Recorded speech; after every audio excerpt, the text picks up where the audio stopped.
총기 규제 강화 움직임이 예사롭지 않습니다. 총기 참사가 있었던 플로리다주 고교생들과 학부모들뿐만 아니라 헐리우드 스타들까지 뛰어들었습니다.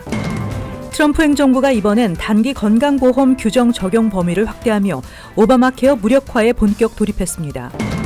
미국 영주권 신청자들의 기각 사유 중에는 이민 청원 자격 문제가 가장 많은 것으로 나타났습니다. 뉴욕시 정치인들이 뉴욕주 법원에 연방 이민세관 단속국 출입 금지를 강력히 요구하고 나섰습니다. 무면허 운전에 대한 처벌을 강화하는 법안이 뉴욕주 의회에서 재추진됩니다. 이상은 이 시각 주요 뉴스입니다. 시청자 여러분 안녕하십니까? KBN 뉴스입니다. 총기 규제 강화 움직임이 예사롭지 않습니다. 플로리다주 고교 총기 참사에서 살아남은 고등학생들이 선두에서 운동을 이끌자 학부모들이 가세했고 이제는 헐리우드 스타들까지 뛰어들었습니다. 총기 규제 단체들도 조직적으로 움직이기 시작했습니다. 지한샘 기자가 보도합니다. 총기 규제 강화를 위한 미국 사회의 목소리에 유명인들도 힘을 싣기 시작했습니다. 플로리다 스톤맨 더글라스 고등학교 총기 사건 피해자들의 주도로 진행되는 총기 규제 촉구 평화 시위를 위해 영화감독 스티븐 스필버그와 영화배우 조지 클루니, 방송인 오프라 윈프리 등이 각각 $50만 기부하기로 한 것으로 알려졌습니다. 조지 클루니 부부는 피해 학생들의 용기 있는 연설을 들으면서 깊은 감명을 받았다며 오는 3월 24일 워싱턴 DC에서 열릴 예정인 우리의 생명을 위한 행진에도 참여하겠다고 밝혔습니다. 정치인들에게 압박을 주려는 움직임도 있습니다. 상식적 총기 사용을 위한 어머니회와 총기 안전을 위한 마을의 2개 단체는 전미 총기협회로부터 후원금을 받는 연방 하원의원 100명의 명단을 뉴욕타임즈 광고에 내보내기로 했습니다. 퀴니피악 대학이 미 유권자 1249명을 상대로 조사한 결과 강력한 총기 규제에 찬성하는 입장은 66%로 반대 31%에 2배에 달하는 것으로 나타났습니다. 총기 규제 강화를 위한 목소리가 높아지자 트럼프 대통령은 제프 세션스 법무부 장관에게 범프스톡 등 총기 개조 장치의 판매 금지를 검토할 것을 지시했다고 밝혔습니다. 범프스톡은 반자동 소총을 1분에 최대 800발까지 연사할 수 있게 만드는 장치로 지난해 10월 라스베이거스 총기 난사 사건에도 사용된 것으로 알려졌습니다.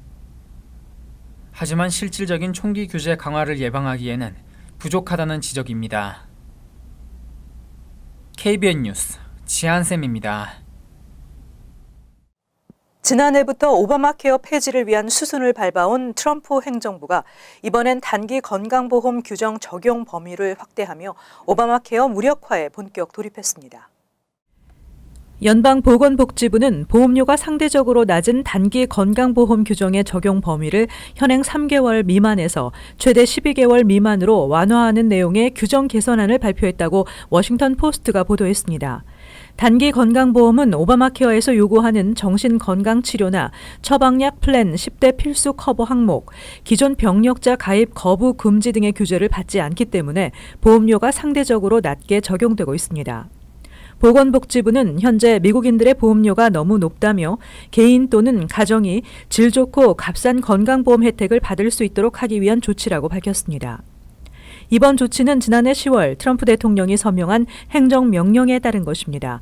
트럼프 대통령은 행정명령에서 관련 부처에 국민들의 오바마 케어 부담을 줄일 수 있는 방안을 강구하라고 지시한 바 있습니다. 한편 일각에서는 이 같은 조치로 인해 현행 오바마 케어 보험 상품에서 많은 사람들이 저가의 보험으로 갈아타게 될 것이 예상되며 기존 건강보험 거래소에는 노인이나 환자들만 남게 돼 사실상 오바마 케어가 무력화될 것으로 분석하고 있습니다. 트럼프 행정부는 그동안 오바마 케어 등록 홍보 예산 90% 삭감, 저소득층 보험료 지원을 위해 건강보험사에 제공하는 저소득층 대상 보조금 지급 중단, 세제 감세안에 오바마 케어 의무 가입 폐지 조항을 삽입하는 등 오바마 케어 붕괴를 가속화하고 있습니다. 지난달에는 기업 근로자나 개인 가입자들의 보험료 절감을 위해 공동 구매 형태의 새로운 단체 건강보험 플랜을 신설하도록 하는 규정 개선안을 연방관보에 게재했습니다. 미국 영주권 신청자들의 기각 사유 중에는 이민 청원 자격 문제가 가장 많은 것으로 나타났습니다. 특히 당국이 공적 부조 수혜 여부 심사를 강화하고 있어 이에 대한 기각 건수가 크게 늘어나고 있습니다. 2017 회계년도 이민 비자 기각 통계에 따르면 이민 청원 자격에 문제가 있어 기각된 사례는 85,185건으로 기각 사유 중 가장 많았다고 연방 국무부가 발표했습니다. 이민 청원의 자격 요건 등이 불일치하거나 미달돼 기각 가능성이 포착돼 심사 대상에 올랐던 사례는 무려 25만 4,478건에 달했던 것으로 조사됐으며 이 중 16만 9,293건은 심사에서 무사히 통과됐습니다. 과거 불법 체류 사실 발각에 따른 기각도 4,978건에 달해 영주권 기각의 주요 원인으로 꼽혔으며 총 4만 5,157명이 과거 불법 체류 기록으로 기각 가능성이 포착돼 심사를 받았습니다. 취업 이민 수속의 노동 허가서 절차에서 미비점이 발견돼 기각당한 케이스도 8,363건에 달하면서 지난해보다 1,000여 건이 늘었습니다. 허위 서류를 제출하거나 허위 진술을 했다 적발돼 기각된 사례도 4,360건에 달했습니다. 총 5,900여 건이 포착돼 1,500여 건만 심사를 통과한 것입니다. 특히 당국이 공적 부조 수혜 여부 심사를 강화해 공적 부조에 대한 심사는 3,237건으로 지난해 1,076건과 비교해 3배가 많이 포착됐고 기각 건수는 1,221건으로 전년도 164건보다 1,000건 이상 늘었습니다. 한편 연방국토안보부가 이민심사관들에게 영주권 또는 비이민 비자 신청자의 공적 부조 혜택 전력을 조사하도록 허용하는 내용의 새로운 행정명령 초안이 마련되고 있습니다. 최근 전과가 없는 불법 체류자나 합법적 이민자들의 체포 사례가 빈번하게 발생하고 있어 논란이 되고 있습니다. 이와 관련해 뉴욕시 정치인들이 뉴욕주 법원에 연방 이민세관 단속국 출입 금지를 강력히 요구하고 나섰습니다. 코리 존슨 뉴욕시 의장과 칼로스 멘차카 이민위원 회장, 레티시아 제임스 뉴욕시 공익옹호관을 포함해 맨하탄, 퀸즈, 브루클린, 브롱스 보로장 등 30여 명은 16일 제닛 디피올의 뉴욕주 대법원장 앞으로 서한을 보내 뉴욕주 법원에 IC 출입을 자제시켜달라고 요청했습니다. 서한에는 트럼프 행정부 들어 뉴욕주 전역에 IC 요원 출연이 전보다 900%나 많이 신고되고 있다며 이들은 불법 체류 이민자뿐만 아니라 합법적 비자 소지자나 영주권자 등 합법적인 이민자들까지 무작위로 체포해가고 있다고 비난했습니다. 따라서 뉴욕주 대법원이 헌법에 기초한 권한을 통해 이를 막아야 한다고 강조했습니다. 또한 체포된 이민자들 중에는 정신적 문제를 갖고 있거나 가정폭력 피해자로 오히려 보호받아야 할 이민자들이 포함돼 있다며 실제로 이러한 두려움 때문에 많은 이민자들이 법원 출두를 꺼리고 있다고 설명했습니다. 지금까지 뉴욕주는 무면허 운전자가 사고를 내도 형사처벌을 피할 수 있었습니다. 이런 법규를 비난하며 무면허 운전에 대한 처벌을 강화하는 법안이 뉴욕주 의회에서 재추진됩니다. 뉴욕주 상원에 무면허나 면허정지 운전자가 교통사고를 내 부상자가 발생할 경우 처벌을 한층 강화하는 내용의 법안이 상정됐습니다. 마이클 지아나리스 상원의원이 발의한 법안은 무면허 운전자에 대한 처벌을 징역 4년형에 처할 수 있는 2급 차량 폭행죄에 해당하는 중범죄 2단계로 높이고 사망자를 낼 경우 1급 차량 폭행죄에 해당하는 중범죄 D단계로 최고 7년의 징역형에 처할 수 있도록 하는 내용입니다. 최근 무면허 운전자로 인해 어린이가 사망한 사건에 대해 현 규정의 솜방망이 처벌을 규탄하며 무면허 운전자의 처벌을 높이자는 것입니다. 현행 규정에 따르면 무면허로 사고를 내더라도 벌금형에만 처하고 형사처벌은 받지 않습니다. 이와 유사한 법안이 지난 2013년에도 발의됐었으나 최종 통과되지 못했었습니다. 이번에 발의된 법안은 현재 뉴욕주 상원 산하조항위원회에서 가결된 상태로 본회의를 통과해 하원과 주지사의 승인을 거쳐야 합니다. 앞으로 맨하탄에서 교차 지점에 서 있게 되지 않도록 주의해야 할 것 같습니다. 차량 정체의 원인으로 꼽히는 꼬리물기 차량 단속을 위한 감시 카메라가 상습 정체 지점에 설치될 전망입니다. 앤드루 쿠오모 주지사의 예산 개정안에는 뉴욕시의 교통 혼잡을 줄이기 위해 교차로 중간 지점을 막고 서 있는 차량 단속을 위한 카메라 시범 설치안이 포함됐다고 온라인 매체 뉴욕 패치가 20일 전했습니다. 이 방안은 맨하탄 60가에서 남쪽 방향으로 교차로 진입 차량 때문에 상습적인 정체 현상을 빚고 있는 지점을 선정해 감시 카메라를 설치하는 안입니다. 꼬리 물기식 교차로 진입 차량은 파란 신호등일 때 교차 지점에 진입했지만 빨간불로 바뀐 후에도 제자리에 서 있는 차량들로 다른 방향 차량의 주행이 불가능하게 만들기 때문에 정체 현상의 주요 원인으로 꼽히고 있습니다. 하지만 이에 대한 시 관계 당국의 단속은 미흡하다는 지적을 받고 있습니다. 지난 2016년 뉴욕시경이 발부한 교차 지점 불법 진입 차량 티켓은 2,544장에 불과해 전체 교통법규 위반 티켓 가운데 1%를 밑도는 수준이었습니다. 반면 빨간 신호등 위반 차량에 발부된 티켓은 19만 4천 장에 달했습니다. 빌 드블라지오 시장은 꼬리 물기 차량 집중 단속을 위해 맨하탄의 30개 교차 지점과 다른 4개 보로의 20곳 등 총 50개 교차 지점에 경관을 추가 배치하겠다고 밝힌 바 있고 감시 카메라까지 투입되면 꼬리 물기로 인한 정체 현상을 크게 줄일 수 있을 것으로 당국은 기대하고 있습니다. 스태튼 아일랜드의 신축 콘도 노인 아파트가 160가구의 입주자를 모집하고 있습니다. 마감은 4월 5일까지입니다. 스태튼 아일랜드 토트힐에 들어서는 신축 콘도인 시뷰 사이트스에 입주할 160가구를 모집한다고 뉴욕시 주택국이 밝혔습니다. 스튜디오와 원베드룸 유닛의 입주 자격은 65세 이상의 1인 또는 2인 가구로 1인 가구의 경우 연소득이 33,400달러, 2인 가구의 경우 연소득이 38,200달러 이하면 지원이 가능합니다. 가구당 소득의 30%가 월 렌트로 부과됩니다. 이동이 불편한 장애인의 5%, 청각, 시각 장애인에 한해 2% 우선 입주 자격을 제공하고 있습니다. 지원 접수는 온라인으로 가능하며 지원서를 우편으로 받기 원할 경우 본인의 주소를 적은 우편 봉투를 해당 아파트 사무실로 보내면 됩니다. 뉴욕시의 식료품 등 장바구니 물가가 전국 최고 수준으로 나타났습니다. 뉴요커들은 기본 식료품을 구입하는데도 전국 평균보다 20%를 더 지불해야 합니다. 뉴욕시의 생계비는 전국 131개 도시 가운데 두 번째로 높았고 장바구니 물가는 전국 최고 수준으로 나타났다고 글로벌 물가조사 사이트 엑스페디스탄닷컴이 발표했습니다. 이와 함께 영비용과 대중교통요금 그리고 주거비용 역시 전국 최고 수준을 나타냈습니다. 엑스페디스탄닷컴의 2월 20일 기준 뉴욕시의 장바구니 물가는 전국 평균보다 22% 높았습니다. 특히 우유와 계란, 닭가슴살, 감자, 빵 등 8개 기본 식료품을 구입하는 데 드는 총 비용은 31달러 55센트로 전국 평균 25달러 86센트보다 5달러 69센트가 비쌌습니다.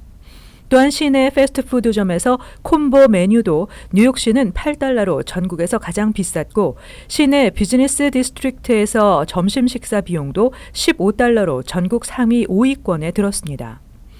저녁 식사와 영화나 공연 관람 등 영을 위한 10개 항목에 드는 비용은 뉴욕시가 624달러 53센트로 전국 평균 386달러 95센트보다 1.6배나 높았고 샌프란시스코 581달러 57센트와 비교해도 약 7.4%가 비쌌습니다.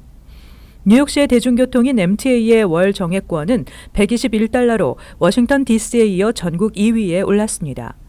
주거 비용은 480 스퀘어피트 규모 스튜디오 렌트가 월 평균 2,038달러로 샌프란시스코에 이어 전국 2위에 올랐습니다. 한편 생계비가 비싼 미국 10대 도시는 캘리포니아 펠로알토를 선두로 뉴욕과 월넛 크릭, 샌프란시스코, 워싱턴, 마운틴 뷰, 버클리, 호놀룰루, 산호세, 오클랜드 순으로 나타났습니다.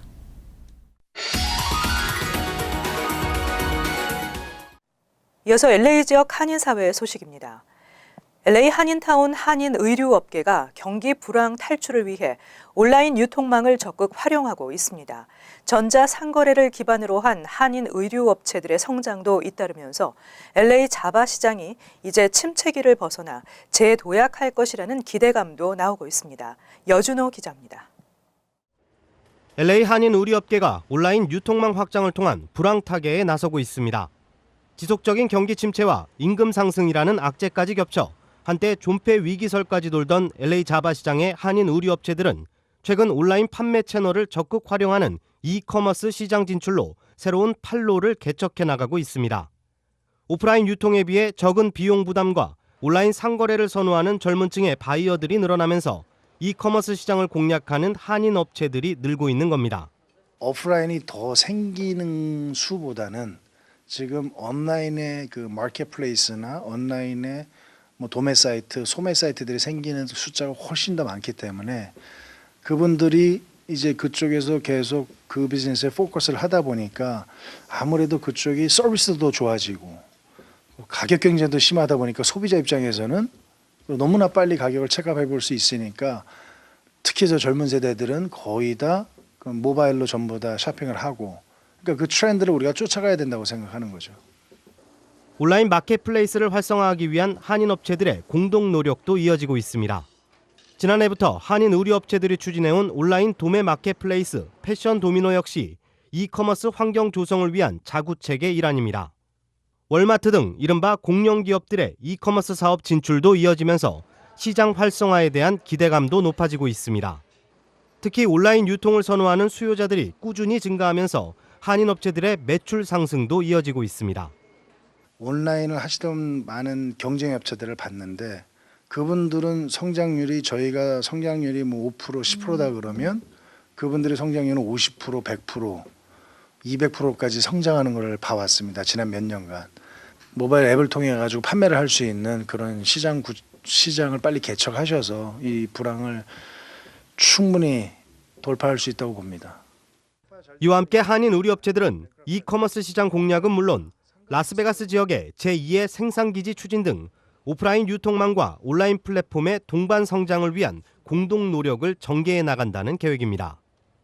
이커머스 시장의 성장 속에 새로운 전환기를 맞고 있는 한인 의류업계가 다시 한번 LA 한인 경제의 젖줄이 될 수 있을지 관심이 쏠리고 있습니다. MBC 뉴스 여준호입니다. 지난 10일 LA 한인타운에서 발생한 한인 할머니 폭행 사건의 용의자로 지목됐던 남성이 증거 불충분으로 풀려나면서 수사가 원점으로 돌아갔습니다. 토님 LAPD 공보관은 지난 15일 한인 송미름 할머니를 이유 없이 폭행한 혐의로 체포된 리차드 콜로모를 증거 불충분으로 풀려났으며 정확한 증거와 범인을 찾기 위해 다시 수사를 진행 중이라고 밝혔습니다.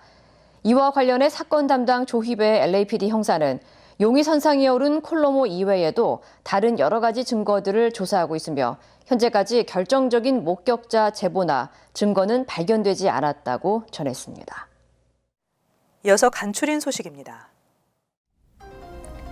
맨하탄 어퍼웨스트 사이드 전철역 4곳이 10월까지 폐쇄됩니다.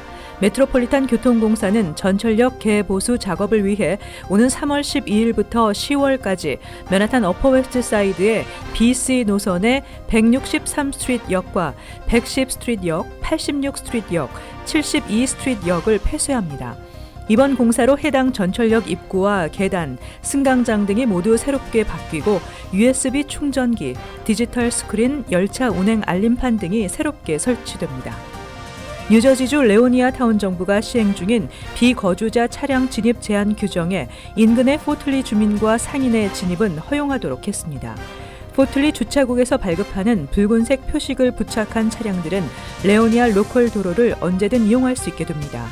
포틀리에서 비즈니스를 하는 비거주민은 $25를 내면 표식을 발급받을 수 있습니다. 2018 프랜차이즈 앤 체인스토어 창업 엑스포 참가자들을 대상으로 실시한 설문조사 결과 현재 창업을 계획 중인 한인들은 6개월에서 1년 내에 오픈을 목표로 하고 있으며 업종은 요식업과 서비스업, 방식은 프랜차이즈나 체인점을 선호하는 것으로 나타났습니다. 엑스포 참가자들은 프랜차이즈 중에서도 커피나 추로스와 같은 간식업체 등 비교적 간편한 형태의 사업을 선호했습니다. 뉴욕 한인 의사협회와 뉴욕 한인 간호사협회가 공동 개최하는 한인 무보험자를 위한 위케어 프로그램의 2월 검진이 26일 오후 6시에서 8시 플러싱 퀸즈 크로싱몰 4층에서 열립니다. 이번 검진에서는 일반 뇌과와 피검사를 실시하며 김창래 최인 전문의가 손과 발 통증과 질환에 대한 진료와 상담을 진행합니다. 이 밖에 한방치료와 1:1 건강 상담도 가능합니다.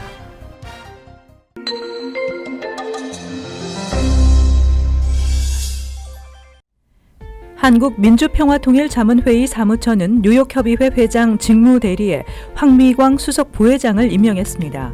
뉴욕 평통은 지난 19일 플러싱 사무실에서 2월 임원회의를 열고 오는 24일 열리는 2018 미주 순회 통일 강연회와 3월로 예정된 한국 방문 등을 논의했습니다. 미 주류사회 태권도 발전에 공헌한 고 리처드 전 태권도 그랜드마스터 패밀리가 한인 이민사 박물관 건립 기금으로 $3,000를 기부했습니다. 계속해서 환율과 증권 소식입니다.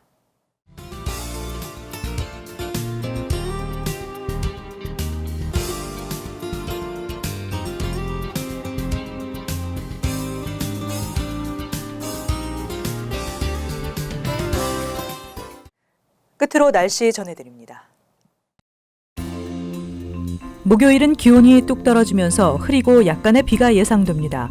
낮 최고 기온 화씨 44도, 섭씨 영상 7도, 밤 최저 기온 34도, 섭씨 영상 1도.